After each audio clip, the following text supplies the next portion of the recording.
हम सभी को ना कोई शौक जरूर होता है। मतलब जैसे गिटार बजाना हो गया, या कोई नई किताब पढ़ना, या फिर अपने बगीचे में गार्डनिंग करना। हाँ बिल्कुल, ये चीजें हमें रिलैक्स करती हैं, दिन भर की थकान के बाद एक सुकून देती हैं। सही बात है, लेकिन क्या होगा अगर मैं कहूँ कि इस दुनिया की सबसे शक्तिशाली हॉबी वो है जिसके बारे में मतलब शायद कभी किसी ने उस नजरिए से सोचा ही नहीं। अच्छा, एक ऐसी हॉबी जो कोई फिजिकल काम या कोई खेल नहीं है? बिल्कुल नहीं, बल्कि ये एक ऐसी हॉबी है जो आपके दिमाग की पूरी वायरिंग ही बदल सकती है। तो आज हमारे पास जो स्रोत सामग्री और नोट्स है ना, वो एक बहुत ही गहरा और सच कहूं तो चौंकाने वाला दावा करते हैं। हाँ, मैंने भी जब पेपर्स देखे तो मैं भी थोड़ा हैरान था। है ना? उनका कहना है कि ईश्वर को याद करना कोई धार्मिक कर्मकांड या कोई ड्यूटी नहीं है, बल्कि इसे एक हॉबी या शौक की तरह होना चाहिए। और हमारी इस पूरी चर्चा का मिशन ही यही समझना है कि इस एक नजरिए के बदलाव से इंसान की पूरी जिंदगी कैसे पलट सकती है। और यहाँ जो सबसे आकर्षक बात है वो ये कि ये बात सिर्फ किसी फिलॉसफी तक सीमित नहीं है। इन पेपर्स में जो सबसे दिलचस्प चीज उभर कर आती है वो है इसका मनोवैज्ञानिक पहलू, मतलब इसका साइकोलॉजिकल एंगल। साइकोलॉजिकल एंगल, वो कैसे? देखिए, जब हम किसी चीज को कर्तव्य या ड्यूटी मान लेते हैं ना, तो उसके साथ एक बोझ जुड़ जाता है, एक अजीब सा डर जुड़ जाता है कि कहीं कुछ गलत ना हो जाए। हाँ, वो तो है। ड्यूटी शब्द सुनते ही एक प्रेशर आ जाता है दिमाग पर। बिल्कुल, लेकिन जब कोई चीज हॉबी होती है तो हम उसे अपनी खुशी के लिए करते हैं, बिना किसी दबाव के। लेखक यहाँ ईश्वर को सजा देने वाले किसी डरावने बॉस के रूप में पेश नहीं कर रहे हैं। तो फिर वो किस रूप में बात कर रहे हैं? स्रोत के अनुसार वो एक बेहद स्नेही पारलौकिक पिता के रूप में है। मतलब एक ऐसा पिता जो सिर्फ ये चाहता है कि उसके बच्चे मानसिक रूप से स्वस्थ और शांत रहें। चलिए इसे थोड़ा अपनी उसी गार्डनिंग वाली एनोलॉजी से खोलकर समझते हैं। जैसे जब हम अपने पौधों के पास जाते हैं तो हम सूखी पत्तियां हटाते हैं, मिट्टी की गुड़ाई करते हैं। हाँ, ताकि पौधे को ताजी हवा मिले और वो अच्छे से बढ़ सके। एग्जैक्टली। तो क्या हम ये कह सकते हैं कि इन पेपर्स के मुताबिक ईश्वर को याद करने की ये जो हॉबी है, ये दरअसल हमारे दिमाग की मेंटल गार्डनिंग है? मेंटल गार्डनिंग, अरे वाह, ये शब्द तो बहुत सटीक है ना? जहां हम रोजमर्रा के तनाव, गुस्से या चिंताओं का वो सूखा कचरा साफ कर रहे हैं ताकि हमारा मन शांत रह सके। ये तुलना इस पूरी प्रक्रिया को बहुत अच्छे से समझाती है। ये सच में मेंटल गार्डनिंग ही है। लेकिन यहाँ एक पेच है। कैसा पेच? अगर आपको असली गार्डनिंग करनी है तो आपको पता होना चाहिए कि आप किस पौधे की देखभाल कर रहे हैं। मतलब आप गुलाब के पौधे में कैक्टस वाली खाद तो नहीं डाल सकते ना? हाँ, बिल्कुल नहीं, वो तो पौधा ही खराब कर देगा। उसी तरह अगर हमें ईश्वर को याद करने की हॉबी डालनी है तो हमारा फोकस एकदम साफ होना चाहिए। हमें पता होना चाहिए कि हम असल में किसे याद कर रहे हैं। और यहीं पर हमारी आज की सामग्री पारंपरिक भक्ति से एक बहुत ही अलग रास्ता अपना लेती है। हाँ, क्योंकि आमतौर पर अगर देखा जाए तो लोग ईश्वर की एक झलक पाने के लिए प्रार्थना करते हैं या अलग अलग देवी देवताओं को याद करते हैं। सही कहा। लेकिन अगर हम इस मानसिक फोकस वाले तर्क को माने तो शून्य पर फोकस करना तो नामुमकिन है। मतलब मन को टिकने के लिए कोई ना कोई पहचान तो चाहिए ही। बिल्कुल चाहिए। तो ये स्रोत उस अदृश्य शक्ति को डिफाइन कैसे करता है? उसका सत्य परिचय क्या बताता है? सामग्री बहुत स्पष्ट रूप से दावा करती है कि ईश्वर कोई इंसानी आकार या कोई विशालकाय मूर्ति नहीं है। स्रोत में उसे एक निराकार ज्योतिर्बिंदु बताया गया है। निराकार ज्योतिर्बिंदु मतलब एक लाइट का पॉइंट? हाँ, प्रकाश का एक बहुत ही सूक्ष्म बिंदु। इसे ऐसे समझें जैसे एक आत्मा शरीर के अंदर एक चेतन बिंदु है, पॉइंट ऑफ कॉन्शियसनेस है। ठीक वैसे ही परमात्मा भी एक बिंदु रूप है, एक चमकता हुआ निराकार प्रकाश। रुकिए, ये बात तो आम धारणा से काफी हटकर है, क्योंकि बचपन से तो यही सुना है ना कि ईश्वर सर्वव्यापी है। सर्वव्यापी यानी कण कण में बसा है। हाँ, पत्थर में, पेड़ में, हर जगह। अगर वो एक बिंदु है तो फिर वो सर्वव्यापी कैसे हुआ? इसके पीछे लेखक एक बहुत ही सॉलिड मनोवैज्ञानिक तथ्य रखते हैं। इंसान के मन की बनावट ही कुछ ऐसी है कि वो एक समय में एक ही चीज पर पूरी तरह से एकाग्र हो सकता है। अच्छा, तो अगर मैं मान लूं कि वो हर जगह है, दीवार में भी, कुर्सी में भी, तो क्या होगा? तो उसका मन फोकस कहाँ करेगा? मन तो स्वभाव से ही भटकने वाला है। अगर उसे हर जगह फोकस करने को कहेंगे तो वो और ज्यादा कंफ्यूज हो जाएगा। ये तो है। हमारा ध्यान वैसे भी आजकल बहुत जल्दी भटक जाता है। बिल्कुल, इसीलिए एक बिंदु पर ध्यान लगाने का मतलब है अपनी सारी बिखरी हुई मानसिक ऊर्जा को एक जगह ले आना। ये एक लेजर बीम की तरह काम करता है। समझ गए। मतलब अगर मैं किसी को कॉल करना चाहती हूँ तो मेरे पास एक पक्का फोन नंबर होना चाहिए। मैं हवा में रैंडमली सिग्नल तो नहीं भेज सकती। बहुत सही उदाहरण है। आपको एक एग्जैक्ट पॉइंट चाहिए कनेक्ट करने के लिए। लेकिन अगर वो एक बिंदु है और सर्वव्यापी नहीं है तो एक सवाल आता है, वो रहता कहाँ है? यहाँ स्रोत एक बहुत ही दिलचस्प डायमेंशन या आयाम का जिक्र करता है। ये भौतिक दुनिया तो 5 तत्वों से बनी है: पृथ्वी, जल, अग्नि, वायु और आकाश। हाँ, ये तो हम साइंस में भी पढ़ते हैं। लेकिन बताया गया है कि ईश्वर इन 5 तत्वों की दुनिया से बहुत परे रहता है। उस स्थान को छठा ब्रह्म तत्व कहा गया है। इसे परम धाम, शांति धाम या निर्वाण धाम भी कहते हैं। ये छठा तत्व असल में क्या है? इसे विजुअलाइज कैसे करें?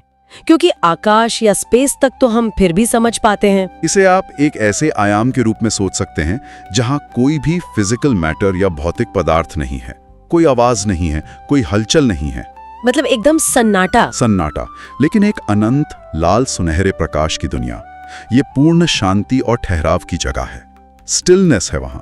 और इसी जगह को आत्माओं का मूल घर भी बताया गया है। ओके, तो हम सब भी वहीं से आए हैं स्रोत के अनुसार। हाँ, लेकिन यहाँ एक और बहुत बड़ा कॉन्सेप्ट आता है।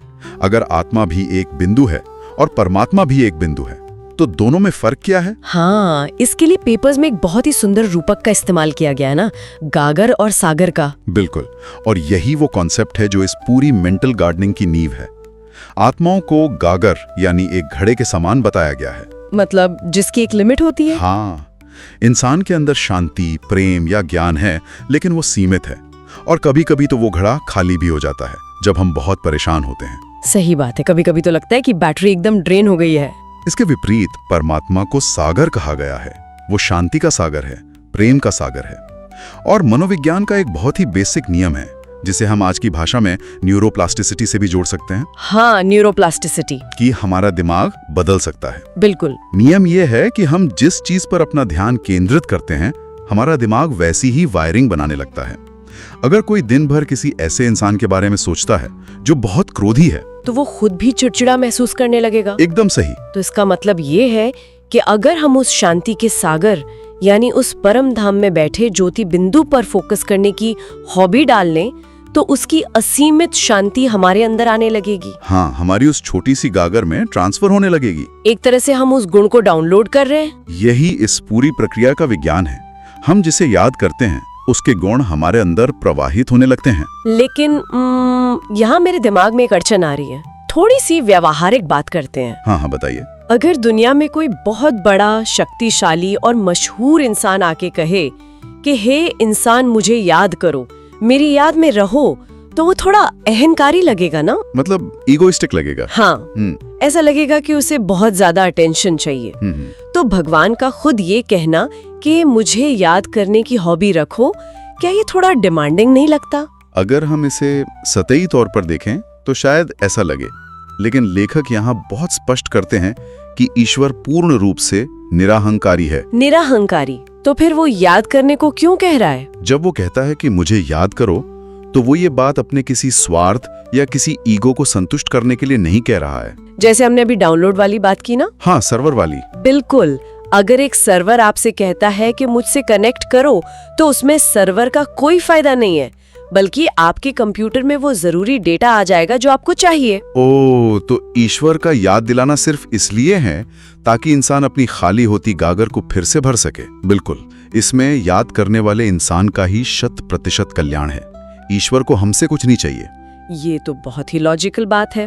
एक तरह से ये बिना किसी केबल के चार्जिंग प्लग से जोड़ने जैसा है। हाँ, वायरलेस चार्जिंग। हाँ, लेकिन चलिए अब इसके व्यावहारिक पक्ष पर आते हैं।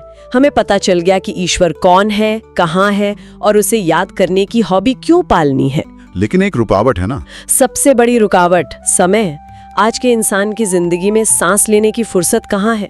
सुबह उठकर ऑफिस भागो, डेडलाइंस पूरी करो, EMI भरो, बच्चों को स्कूल छोड़ो। हाँ, शेड्यूल बहुत टाइट है सबका। तो कोई यह कह सकता है कि भाई इस नई हॉबी के लिए तो मेरे पास टाइम ही नहीं है, इसे रिटायरमेंट के बाद देखेंगे। और शायद यही कारण है कि आध्यात्मिकता हमेशा बुढ़ापे की चीज मानी जाती रही है, कि जब सारे काम खत्म हो जाए तब भगवान को याद करेंगे।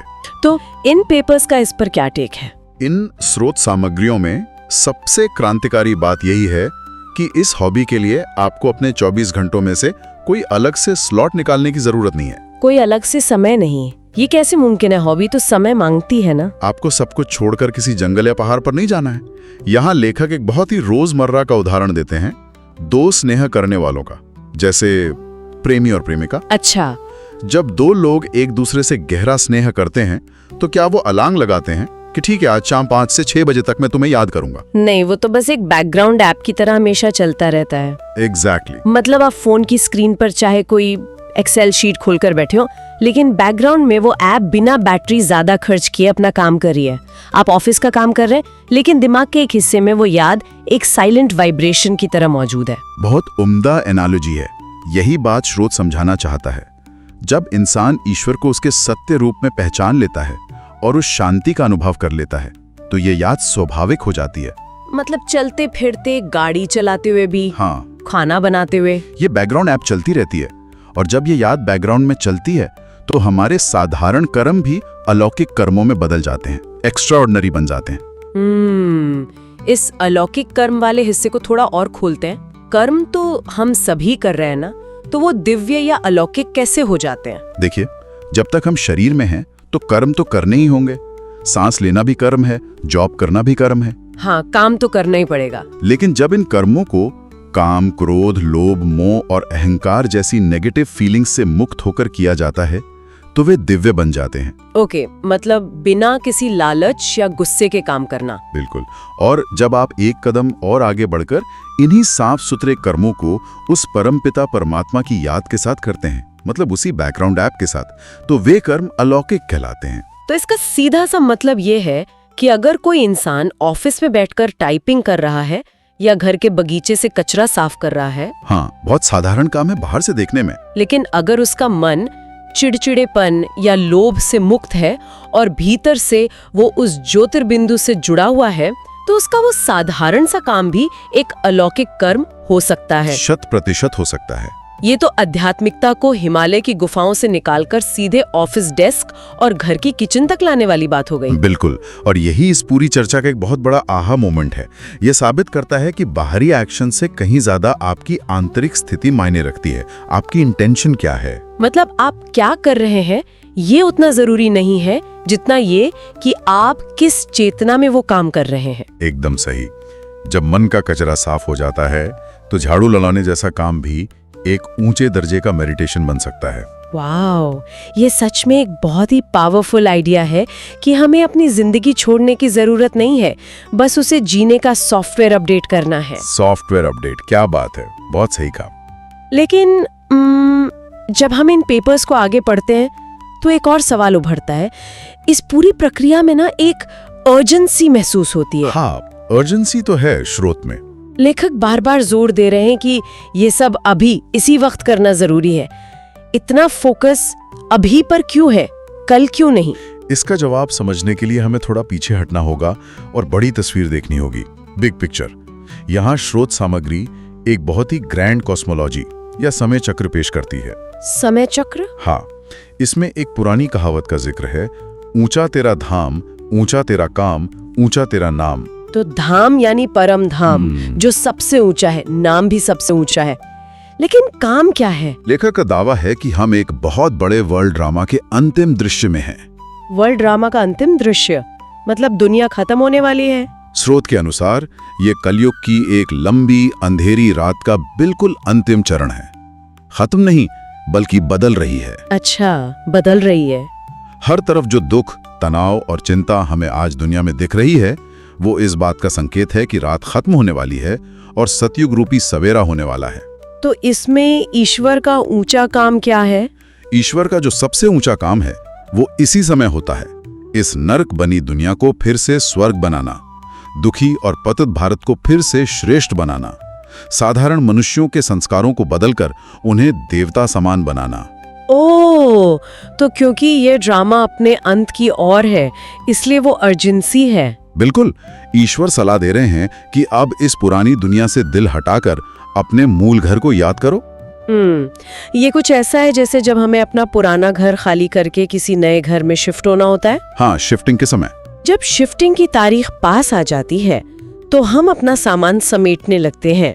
हम उस पुराने खाली हो रहे घर के लिए कोई नया भारी फर्नीचर नहीं खरीदते या दीवारों पर नया पेंट नहीं कराते। बिल्कुल नहीं कराते। हमारा पूरा फोकस नए घर पर होता है। हम अपने दिमाग को फैलाव या विस्तार से हटाकर सार पर ले आते हैं, एसेंस पर। अगर हम इसे गहराई से देखें तो ये समेटने की मानसिकता ही वैराग्य है।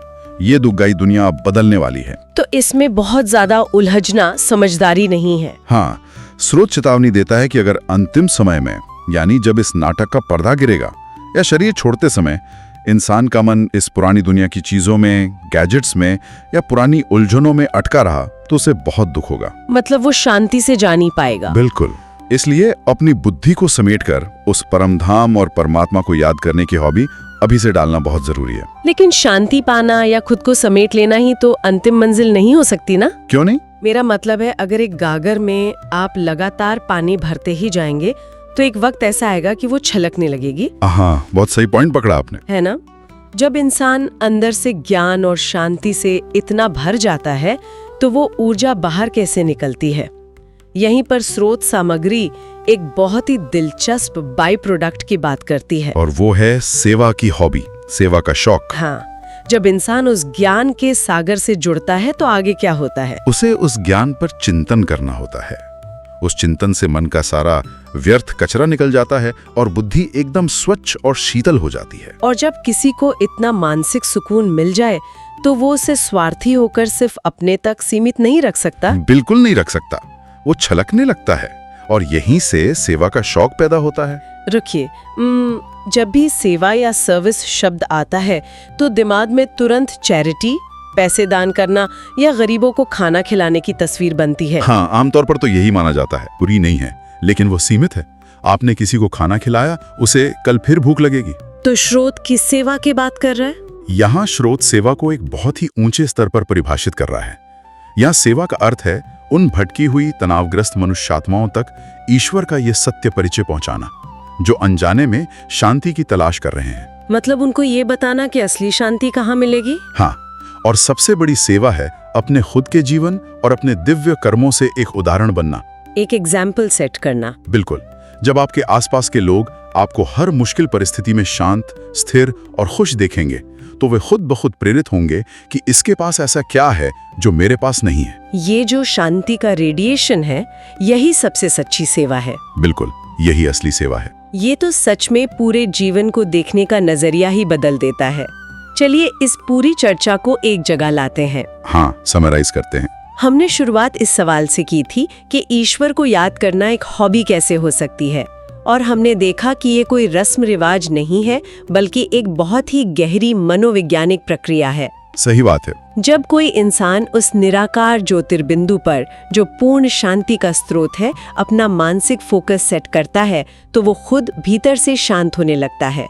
उसे अपना घर परिवार छोड़ने की जरूरत नहीं है, बल्कि उसके रोजमर्रा के साधारण काम ही विकारों से मुक्त होकर दिव्य और अलौकिक बन जाते हैं। और सबसे कमाल की बात यह है कि इस हॉबी में कोई साइड इफेक्ट नहीं है, कोई आर्थिक खर्च नहीं है। ये पूरी तरह से इंसान के अपने कल्याण के लिए है। आज के समय में ना, जब हमारा ध्यान हर सेकंड किसी नोटिफिकेशन या किसी न्यूज से भटक रहा है, हाँ, फोन बजता रहता है दिन भर। एग्जैक्टली, ये हॉबी हमारे बिखरे हुए मन को समेटकर एक स्थिर जगह पर लाने का काम करती है। आज की इस सूचनाओं और तनाव से भरी दुनिया में, जहां फोकस करना दुनिया का सबसे मुश्किल काम बन गया है, एक ऐसे बिंदु पर ध्यान केंद्रित करना जो 100% सकारात्मक है, किसी भी इंसान के लिए एक बेहतरीन मेंटल एंकर का काम कर सकता है। ये सच में विचारों की उस गार्डनिंग की तरह है जिससे मन का बगीचा हमेशा हरा भरा रहे। और मैं कहूंगी कि ये मानसिक स्थिरता और ये एंकर आज के समय की सबसे बड़ी लग्जरी है। बिल्कुल सही कहा आपने। तो इस गहरी चर्चा को खत्म करते हुए मेरे दिमाग में एक बहुत ही रोचक सवाल आ रहा है जिसे हम सभी को सोचना चाहिए। वो क्या? स्रोत के अनुसार एक पक्का नियम है, हम जिसे याद करते हैं हम वैसे ही बन जाते हैं। इस विज्ञान को ध्यान में रखते हुए विचार करने वाली बात यह है कि बिना जाने समझे ही सही, वर्तमान में हमारे मन की डिफॉल्ट हॉबी क्या है? बहुत गहरा सवाल है। जब हम कुछ नहीं कर रहे होते तो हम किन चीज़ों को, किन चिंताओं को या किन लोगों की कमियों को ज़्यादा याद कर रहे हैं? और सबसे ज़रूरी बात, वो याद हमें भीतर ही भीतर कैसा इंसान बना रही है? इस पर तो सच में विचार करना चाहिए। सोचिएगा ज़रूर। जुड़ने के लिए शुक्रिया। ओम शांति। आशा है कि यह विश्लेषण आपको अच्छे लग रहे होंगे। अगर आपके सुझाव हुए तो ज़रूर हमें बताइए। ओम शांति।